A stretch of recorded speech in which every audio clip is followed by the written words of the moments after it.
Hello, today is Tuesday, July 24th, 2018. I'm Joe Schmidt with TC2, and this is Staying Connected. I am very excited to announce that on today's podcast, we are kicking off a special educational series titled Staying Ahead of the Demand for Network Cost Savings. Now, this podcast series is going to run over the next several weeks and will cover a range of topics addressing enterprise network transformation, cost-saving strategies, contract compliance and optimization, and so much more. As always, the podcast will feature lawyers from LB3 and consultants from TC2, and they will share their insights gained from years of experience helping clients achieve maximum value from their network investment. In conjunction with the podcast series, this week we published a white paper of the same name that provides an introduction to this topic and to the podcast series. Many of you listening today have already received the white paper, but if for some reason you haven't, just let us know and we'll get you a copy. To help me kick off this podcast series, I'm joined today by Ben Fox, one of TC2's managing directors, and Andrew Brown, who is the managing partner of LB3 and chairman of TC2. Ben, let me start with you. What was the impetus for TC2 and LB3 to launch this series?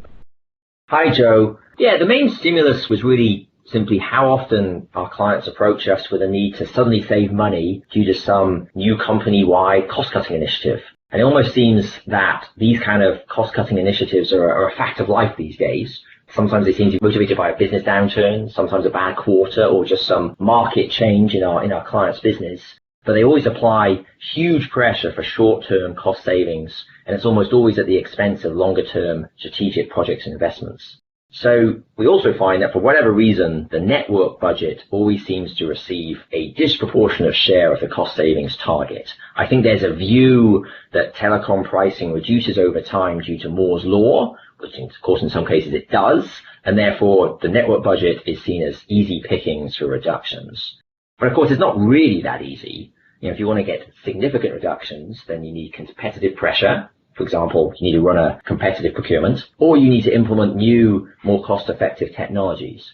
But both those options, competitive procurements, new technologies, that all takes time that you just don't get under these cost savings initiatives that almost always need in-year savings. And to deliver in-year savings, you'd have had to start your RFP or start your new technology migration months before the cost-cutting initiative was even announced.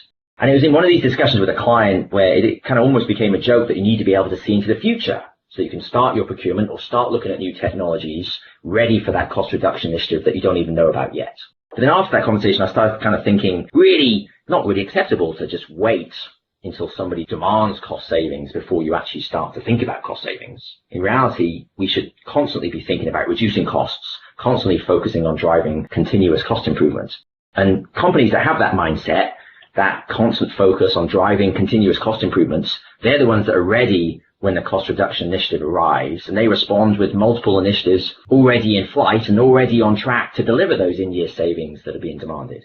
And we definitely see that at our clients. At one end of the spectrum, we see the companies that merely react to cost reduction demands. And then at the other end, we see the companies that already have that constant portfolio of cost reduction activities in flight. Because they're the ones that know either they're going to be asked to reduce costs, the budget will get cut because it does year over year, or even if not, they want to reduce their costs so they can generate funds to reinvest back into their network infrastructure.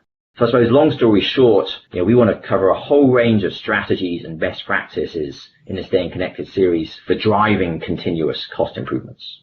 All right, thanks, Ben. I think it's important to emphasize that point that you made, that saving on network costs, it's a mindset that it really does require constant focus. To be successful, an enterprise really can't just think about a single cost savings event to squeeze out some savings. Okay, Andrew, over the coming weeks, what are the different areas that we'll be covering in the Staying Connected series? Hey, Joe. Yeah, so as you mentioned earlier, we've scheduled a number of complementary podcasts to address the basic challenge that Ben just described. How do enterprises stay ahead of the demand for network cost savings in today's markets? Most of our clients and listeners already know that pricing for network infrastructure services and products is constantly changing.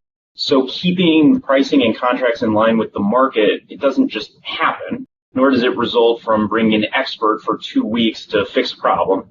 It's like you said, this is a mindset. So success in this area does require some degree of commitment to a repeated process of sourcing activities and continuous negotiations.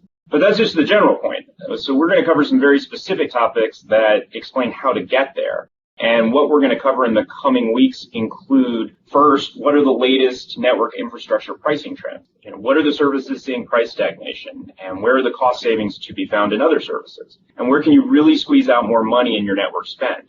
This is information that you have to have, and you have to know if you really want to know what a good deal looks like, and more importantly, whether you have one or whether you've negotiated one. We're also going to discuss the importance of competitively sourcing your network infrastructure services. It's almost always the case that a competitively sourced deal will yield the best results. I think everybody knows that we've been preaching that and frankly executing on it for many years. But we don't just live in this theoretical world where everything gets competitively sourced. We get that in the real world there are times when enterprises just can't do a full competitive sourcing, whether it's because of lack of time or money or resources, whatever. We deal with that situation a lot too. So we also have a podcast plan that will walk enterprises through that exact situation, laying out how to gain advantage over your vendors when you have no choice but to engage in sole source negotiation. And then later in the series, we'll share some of the best-in-class business terms you need in your agreements to keep ahead of the pricing curve.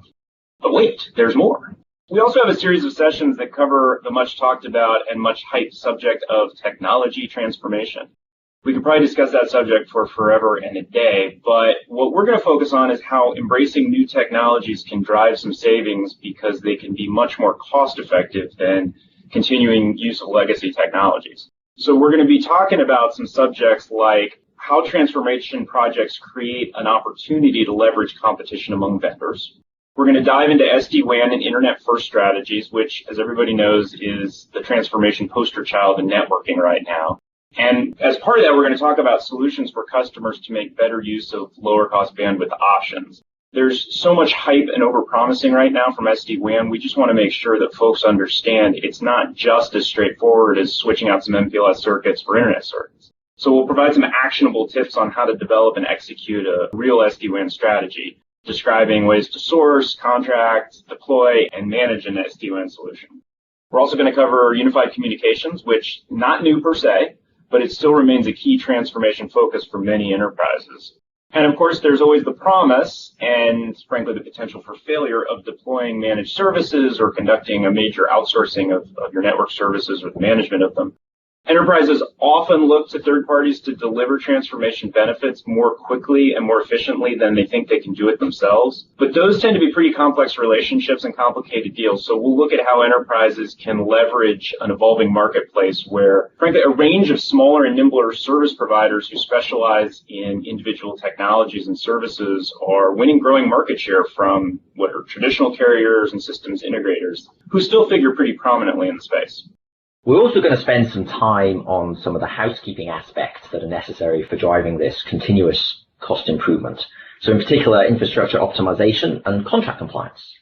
Infrastructure optimization, that is keeping your network infrastructure and your services optimized, can be viewed as unglamorous and sometimes rather mundane work, but it's highly lucrative and thus it's really crucial for seeing continuous cost improvement. Whether it's simply activities such as terminating unused services, cleaning up your legacy services that are lingering in your network from the last technology change, or making sure that services have actually been purchased under the correct contract from the right vendor and using the optimal pricing option. Network infrastructure, because it undergoes almost constant change, really optimization is a never-ending cycle that you have to keep a constant focus on. And then contract compliance, or assuring your vendor's delivery of your negotiated contract benefits. It's a really unfortunate fact of life in the world of network services that vendors routinely fail to deliver the benefits agreed upon in your contract. For instance, they regularly charge higher prices than are negotiated in your contract. They often charge extra for services that are supposed to be provided at no charge by your agreement terms. Or they simply fail to apply those credits that are due unless you catch them missing amounts and demand that they're applied to your invoices. So it's really only by robustly managing your suppliers and your contracts and your billings that you can fully secure the benefits that you negotiated in your contract. And also as part of looking at infrastructure optimization and looking at contract compliance, we're also going to look at some best practices for deploying telecom expense management services in a truly integrated expense management approach. So as you can tell, we're covering a lot of ground here.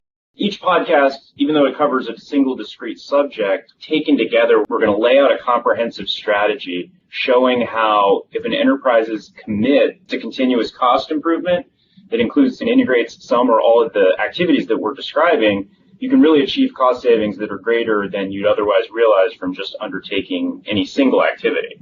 We've learned from experience in working with some of the most successful enterprises that repeated execution of continual cost reduction initiatives really is the only way to stay ahead of the demand for network cost savings.